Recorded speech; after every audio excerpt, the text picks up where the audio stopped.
우리 교회는 오늘 순환주일 패션 선데이로 지킵니다.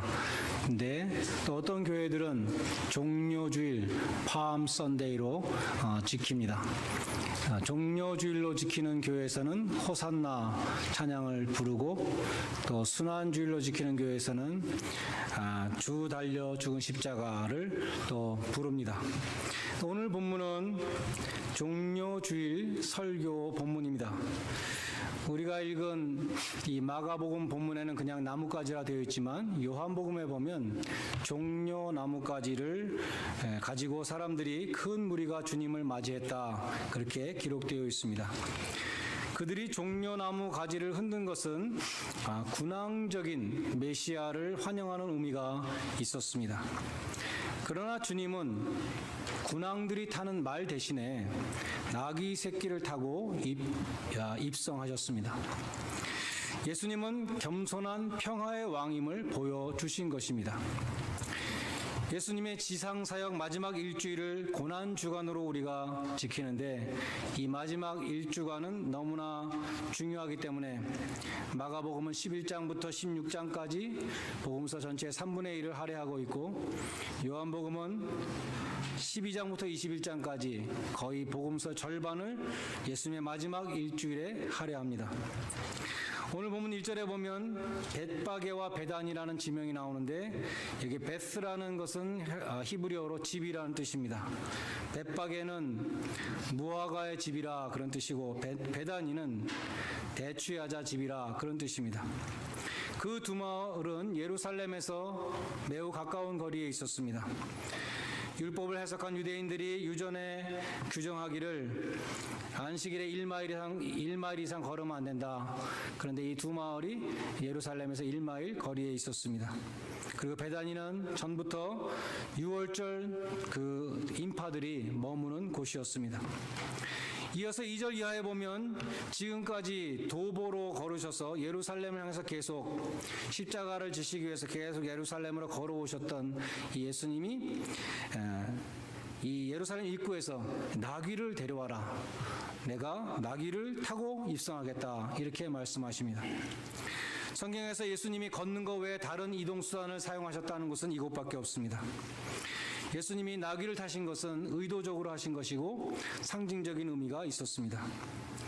예수님은 나귀를 타신 자신의 모습을 통해서 전달하시고자 했던 메시지가 있었다는 것입니다. 예수님이 나귀를 타고 입성하시는 그 상징적인 행위를 통해서 그 수많은 유월절 인파들에게 전달하시고자 했던 메시지는 무엇이었는가? 예수님은 왕으로 오셨지만 당시 이스라엘 사람들이 고대하고 대망하고 있었던 군왕적인 왕이 아니라는 것을 의도적으로 보여주신 것입니다. 만약 사람들이 고대하고 있었던 그 군사적인 메시아로 오셨다면 예수님은 헬라의 알렉산더 대제나 로마 황제들처럼 군마를 타고 입성하셨을 것입니다. 당시 유대인들은 군왕적인 메시아를 대망하고 있었습니다. 메시아는 히브리어입니다. 기름 부음 받은 자라는 뜻인데 헬라어로는 그리스도입니다. 구약에 메시아 예언이 많이 나오지만 메시아라는 단어는 한 번도 나오지 않습니다. 메시아라는 단어가 처음 나오는 것은 신구약 중간사 시대에 유대교회 세 개의 종파가 있었는데, 바리새파와 사두개파와 에세네파가 있었습니다. 광야에서 금욕주의적인 생활을 하던 이 에세네파들이 남긴 문서들이 있는데 쿰란 문서라는 것이 있습니다. 그 쿰란 문서에 처음으로 메시아라는 단어가 나옵니다. 유대인들을 위해서 영원한 지상의 왕국을 건설하여 줄 종말적인 군왕을 그들은 소망했습니다. 윌리엄 바클레이는 유대인들이 그러한 메시아상을 소망하게 된 역사적인 배경을 설명합니다. 북이스라엘의 10지파는 아수르에 멸망당했고, 남유다는 바벨론에게 멸망당했죠. 그리고 포로로 잡혀갔습니다. 그 다음엔 페르시아가 지배하고, 그 다음엔 헬라가 지배하고, 그 다음엔 로마가 지배하며, 700년, 800년 동안 유대인들은 타 민족의 지배를 받으며 살았던 것입니다. 그래서 자기들 힘으로는 안 되고 하나님이 초자연적인 메시아를 보내주셔서 이 모든 이방인들의 지배의 사슬을 끊고 우리 유대인들의 왕국을 이 지상에 건설해 줄 그런 위대한 군사적인 메시아를 하나님이 보내주실 것을 소망하게 됐다는 것입니다. 그래서 신구약 중간사 시대에 그처럼 하나님이 개입하시는 새 시대를 소망하는 책들이 쏟아져 나왔는데 그것을 우리는 계시문학이라고 부릅니다. 그 계시문학 중에 가장 대표적인 것으로 솔로몬의 시편이라고 하는 위경을 들 수 있습니다. 가짜 성경이죠. 마가복음을 쓴 이 제임스 에드워드는 그러한 계시문학 속에 나타난 메시아의 모습을 이렇게 요약했습니다. 메시아는 기적적인 힘을 부여받으며 성령의 능력과 지혜를 받는다. 메시아는 거룩하고 죄가 없다. 그 마지막 기름 부음 받은 자, 그 메시아는 이스라엘의 진정한 왕으로서 하나님의 원수들을 그 입의 말로 파멸시킬 것이다. 그는 예루살렘을 이방인들로부터 구원하며 사방에 흩어진 신실한 자들을 모으며 공의와 영광으로 통치할 것이다. 그렇게 요약했습니다. 아까 말씀드린 솔로몬의 시편이라는 그러한 계시문학이 있다 그랬는데 거기 17편에 보면 이런 구절이 있습니다. 보소서 주여, 그들에게 다윗의 아들을 왕으로 세우셔서 당신의 종 이스라엘을 다스리게 하소서. 그에게 힘을 더하사 불의한 지배자들을 쳐부시며 예루살렘을 짓밟아 파괴한 나라들로부터 예루살렘을 깨끗이 하소서. 그는 그 입의 말로써 불신의 나라들을 파괴하리라. 그는 그 입의 말로써 영원히 땅을 칠 것이므로 만국은 그 앞에서 떨리라. 이렇게 위경의 시편 가운데 메시아 사상이 나오고 있습니다. 근데 예수님이 예루살렘에 입성하실 때 그 무리들이 부른 찬양은 그 위경 시편이 아니라 진짜 성경 시편의 118편 25절과 26절에 나오는 말씀으로 찬양했습니다. 호산나라는 단어는 문자적으로 save now, 지금 구하소서라는 뜻입니다. 주의 이름으로 오시는 이가 복이 있도다. 시편 118편 25절과 26절에서 나온 말씀입니다. 윌리엄 바클레이는 이 시편이 수전절에 불린 찬양이라 이렇게 주석했습니다. 시편 118편, 이것은 수전절을 기념하는 축제의 시편이었다고 말합니다. 수전절은 요한복음 10장 22절에 나오는 절기인데 마카비 일가의 영도하에 유대인들이 독립운동을 일으켜서 기원전 163년에 독립을 쟁취하고 예루살렘 성전을 정결케 한 그 날을 기리는 절기입니다. 그 호산나 주의 이름으로 오시는 이여, 이것이 독립을 쟁취했던 그 마카비 장군을 환영하는 그러한 시편으로 사용되었다는 것입니다. 오늘 본문에 또 보면 군중들이 종려나무 가지를 흔들며 예수님을 환영하고 있습니다. 이 모습 역시 150년 전에 마카비 장군이 이스라엘 원수들을 전쟁터에서 무찌르고 돌아왔을 때 군중들이 환영했던 그 모습과 똑같은 모습인 것입니다. 마카비서 13장 51절에 보면 마카비서는 외경인데 가톨릭에 쓰는 성경 가운데 있습니다. 이런 말씀이 있습니다. 그가 입성할 때에 사람들은 환호성을 울리며 종려나무가지를 흔들며 수금과 심벌주와 비올라와 찬미와 노래를 부르며 환영하였다. 그가 이스라엘의 큰 대적을 물리쳤기 때문이다. 그렇게 기록되어 있습니다. 종려나무를 흔드는 그 군중들의 행위는 정복자를 환영하는 그 환영의 표시였다는 것입니다. 그처럼 마카비 일가의 영도하에 이스라엘이 헬라로부터 독립을 쟁취하고 예루살렘 성전을 정결케 하였던 그 사건과 이 종려주일은 굉장히 밀접하게 연관이 있기 때문에 수전절의 유래를 간략히 말씀드리면 도움이 될 것 같습니다.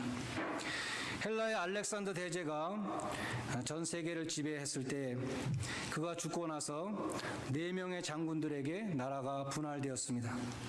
그 그 4명의 장군 가운데 셀류쿠스라는 장군이 있었는데 이 사람이 예루살렘 유대인들을 지배하는 헬라의 왕이 된 것이죠. 4장군 가운데 한 명이었습니다.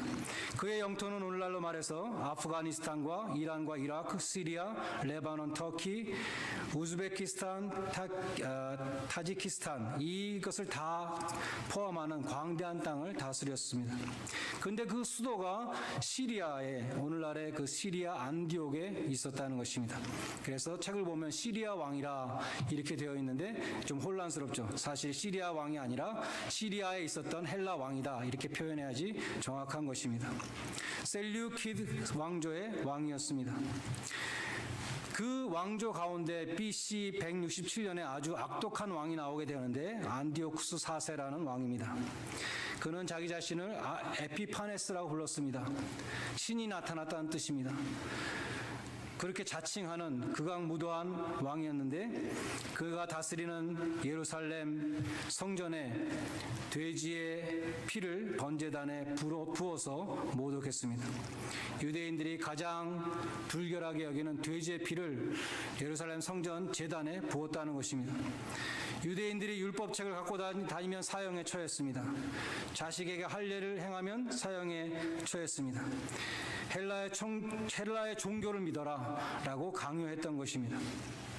성전에 많은 작은 방들이 있었는데 그 모든 방들을 성매매하는 방들로 다 바꿔서 성전을 모독했습니다. 이때 이 마카비 일가가 독립전쟁을 일으켜서 기원전 163년에 안티오쿠스를 몰아내고 성전을 정화하고 봉헌했습니다. 그 봉헌절이 바로 수전절이고 이것이 너무나 중요한 절기이기 때문에 우리가 크리스마스를 기념할 때 유대인들은 하누카를 하잖아요. 그 하누카가 바로 이 수전절인 것입니다. 그리고 그 새 성전을 봉헌하는 시편으로 118편, 시편 118편을 사용했다는 것입니다. 한마디로 말해서 군중들이 지금 외쳤던 이 시편 118편은 정복자를 환영하는 그 시편이었다는 것입니다. 또 오늘 본문에 보면 많은 사람들이 자기 겉옷을 길에 폈다 했습니다. 이와 같은 장면이 구약에도 나오는데 열왕기하 9장 13절입니다. 피해 정복자 예후에게 왕의 예우를 갖추기 위해서 급히 자기 옷을 취해서 예후의 밑에 깔고 사람들이 나팔을 불며 예후는 왕이다 라고 선포했던 것입니다. 그래서 예수님 앞에 이렇게 무리들이 자기의 겉옷을 벗어서 예수님 가시는 길 앞에 편 것도 역시 정복자에게 하는 행위였다는 것입니다. 이렇게 보면 모든 것이 다 정복자를 환영하는 세팅이었습니다. 종려나무를 흔드는 것도 정복자를 환영하는 행위였고 겉옷을 벗어서 길에 펴는 것도 정복자를 환영하는 행위였으며 우리가 외치는 호산나도 정복자를 칭송하는 것이었습니다. 그런데 예수님은 자기가 정복자가 아니라는 것을 보여주시기 위해서 의도적으로 나귀 새끼를 타고 들어오셨다는 것입니다. 예수님은 스가랴 선지자의 예언을 성취하고 계셨습니다. 스가랴서 9장 9절은 말씀합니다. 시온에 따라 크게 기뻐할지어다. 예루살렘에 따라 즐거이 부를지어다. 보라 내 왕이 내게 임하나니 그는 공의로우시며 구원을 베풀며 겸손하여서 나귀를 타나니 나귀의 작은 것 곧 나귀 새끼니라 라고 기록되어 있습니다. 예루살렘을 향해서 스가랴 선지자는 예언합니다. 내 왕이 임한다. 그런데 그는 정복자처럼 군마를 타고 임하는 것이 아니라 겸손하여서 나귀 중에서도 나귀 새끼를 타고 오신다. 이렇게 예언했습니다. 예수님도 계시록 19장에 보면 심판주로 재림하실 때에 백마를 타고 오신다. 이렇게 예언되어 있습니다. 그 입에서 칼이 나와서 만국을 치며 철장으로 다스리며 맹렬한 진노의 포도주 틀을 밟는 그러한 분으로 오실 것이다. 이렇게 예언했습니다. 그러나 예수님이 지금 십자가를 지시기 위해서 예루살렘에 들어가실 때에는 전쟁의 왕이 아니라 평화의 왕으로 입성하신 것입니다. 그것을 보여주시기 위해서 스가랴 선지자의 예언과 같이 군마가 아닌 나귀 새끼를 타고 들어가셨다는 것입니다. 빌라도가 예수님에게 물었습니다. 내가 유대인의 왕이냐? 예수님은 그렇다라고 말씀했습니다. 그렇지만 내 나라는 이 세상에 속한 것이 아니다. 예수님은 이 세상에 군왕으로 오신 것이 아닙니다. 하나님과 죄인의 평화를 이루시기 위해서 오셨습니다.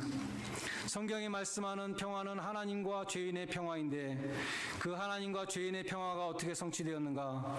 이사야 선지자는 예언할 때에 그가 징계를 받음으로 우리가 평화를 누린다라고 말씀했습니다.